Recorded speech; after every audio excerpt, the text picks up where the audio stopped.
Tonight on Command School, master the new ranked 1v1 map, Tournament Decision, Tournament Arena's history, so I'll show you some new build orders to conquer your foes on this new map. Plus, well-rounded strike forces. Use them late game in online play, or recruit them in the new Global Conquest Mode. And finally, part 1 of my subfaction breakdown, the Black Hand. Stay right where you are, this is Command School.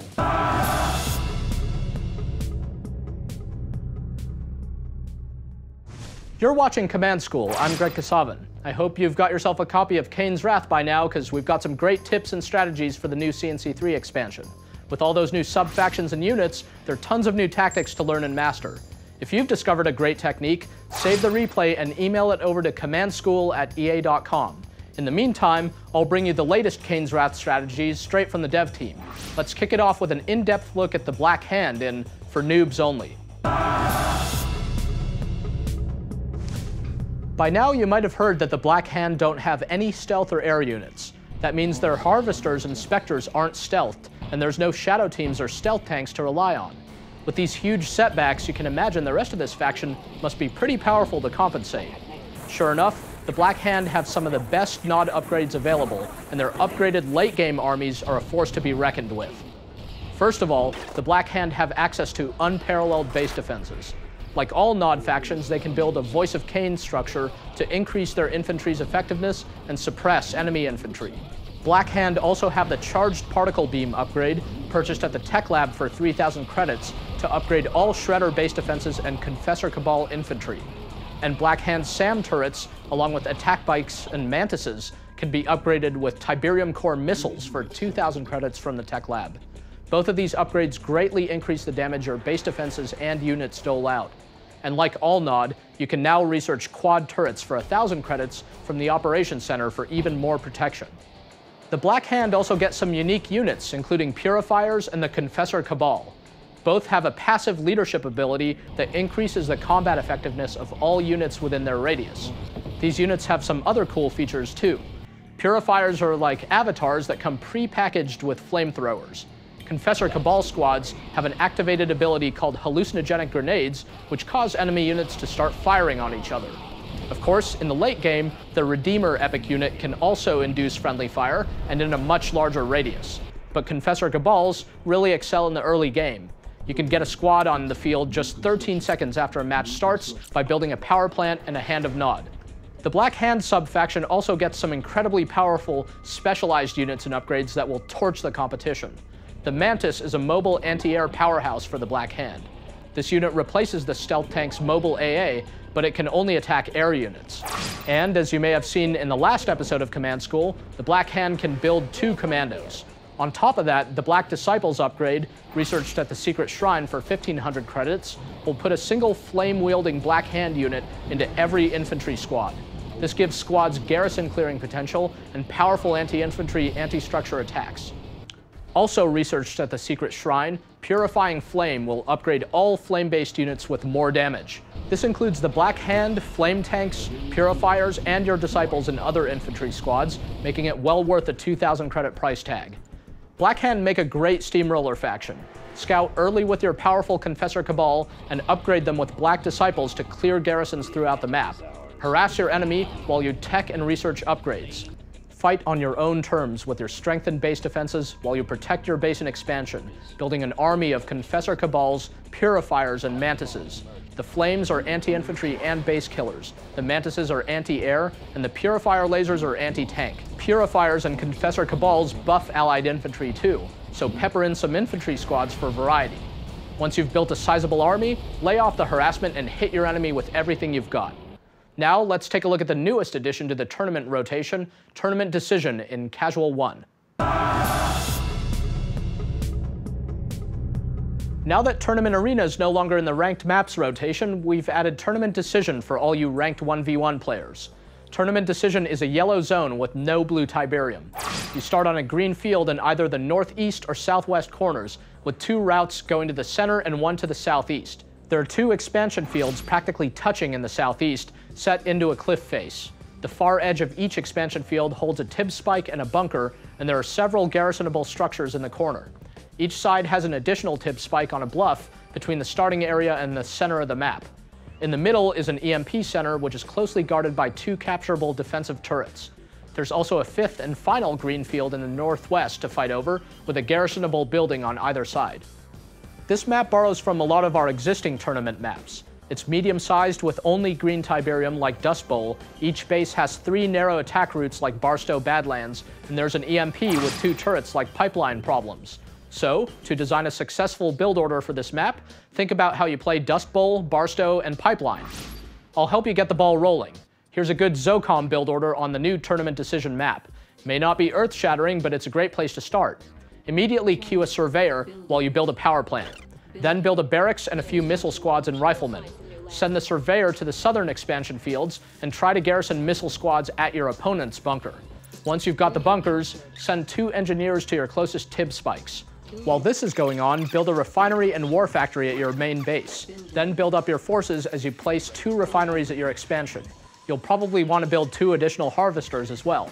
Continue scouting and harassing with pit bulls and APCs while you build up your economy, being sure to keep the pressure on the enemy's expansion and TIB spikes. Finally, build a 2nd war factory and then a 4th refinery. By now, both your base and expansion each should have a war factory, 2 refineries, and 3 harvesters. Now you can build a command post to unlock the powerful Zone Shatterer, Grenadier, and Slingshot. It's important to get a strong foothold with a balanced build order, like the one you just saw. From here, your scouts should give you a good idea of what your enemy is up to. Decide what sort of strike force you need, and get the appropriate units and upgrades. If he has no anti-air, build an airfield, Firehawks, and the ceramic armor upgrade. If he's building a tank army, mass some Zone Shatterers and rocket troops, researching composite armor for your infantry. And when you've got the upper hand, spend some credits to tech up to Mammoths and the Marv. Always keep an eye on Tiberium spikes.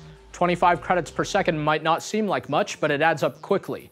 Or if you can't control the TIB spikes or EMP, you might want to destroy them. Ultimately, close-quarter maps like this one are all about quality, not quantity.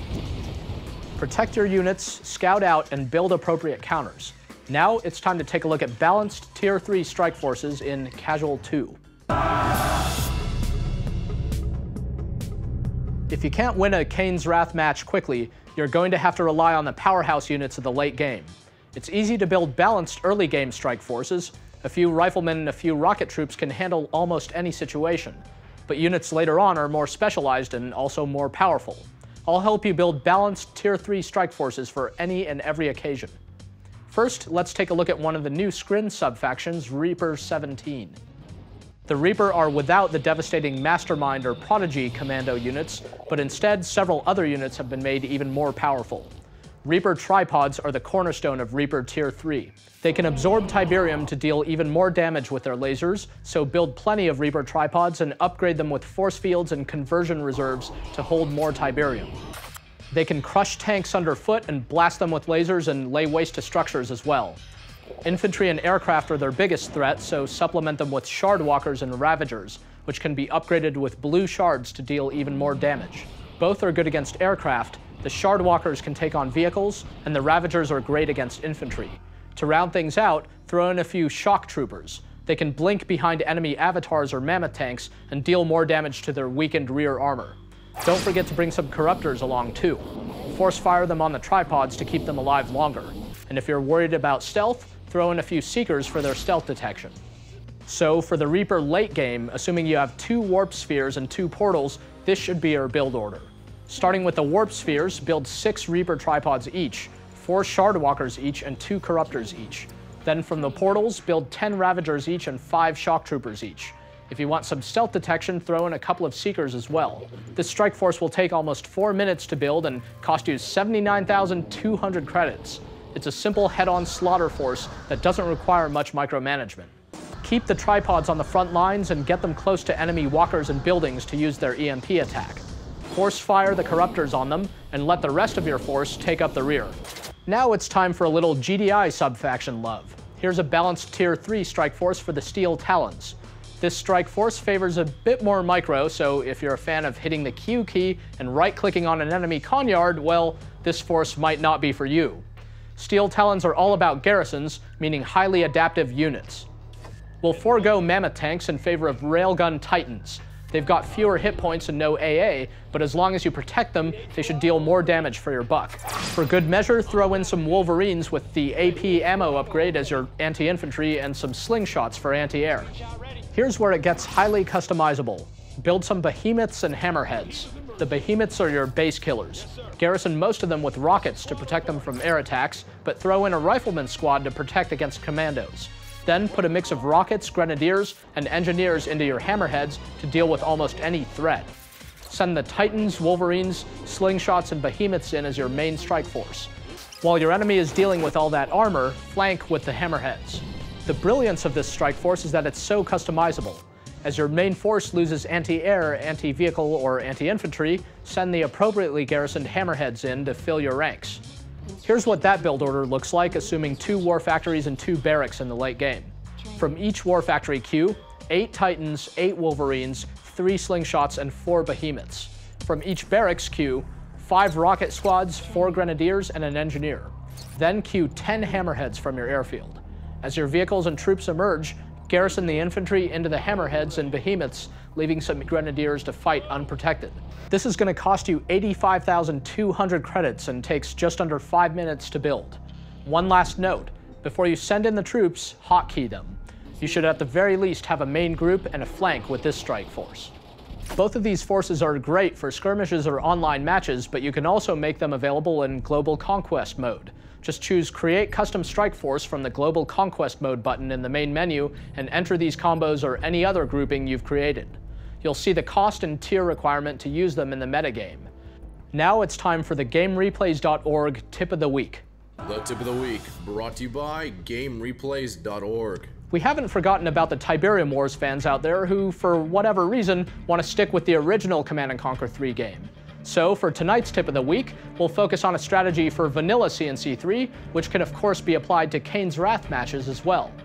The EMP Center is one of the least captured buildings in CNC because of its relatively long recharge time at 3 minutes. Other buildings such as turrets have no recharge and TIB spikes bring in revenue. Still, this building's 10-second power can be used to change the tide of battle. Timing is everything with the EMP Center. The EMP blast takes about 2.5 seconds to fire, so you'll need to lead an incoming army. If timed correctly, you should be able to hit a large number of units with the EMP's large radius, but be careful not to ensnare your own units. Hitting flying units is a bit more tricky, but all the more lethal. Once again, be sure to aim your EMP strike ahead of any aircraft. Any aircraft caught within the blast will immediately crash to the ground and explode. Devastators and planetary assault carriers are immune to the EMP's effects when upgraded with force field generators, but the EMP will knock out the force fields. One last interesting tip with the EMP. If you're using an engineer rush to capture an enemy's conhyard, blast it with the EMP before the engineer gets there. The EMP will prevent your opponent from packing up the conhyard, making it easy pickings for your engineer. For other great tips for Tiberium Wars and Kane's Wrath, check out GameReplays.org. There's no Command School honors today because you haven't submitted your Kane's Wrath strategy yet. It's alright, I understand the game's hardly been out for 2 weeks. I'll let it slide this time, but do your homework. If you have an Uber strat, save the replay, add commentary, and email it on over to commandschool@ea.com. For other great tips for Tiberium Wars and Kane's Wrath, check out GameReplays.org. And would you look at that, we've run out of time for this month's Command School. So be sure to do your homework over the next month, post your comments in the Command & Conquer TV forums, and send your replays in to commandschool@ea.com. Build a balanced late-game force, use that EMP Center, or burn your opponent to the ground using the Black Hand. Next month, I'll continue my breakdown of the Kane's Wrath subfactions with much more. Dev-tested, player-approved, this is Command School. For Command & Conquer TV, I'm Greg Kasavin.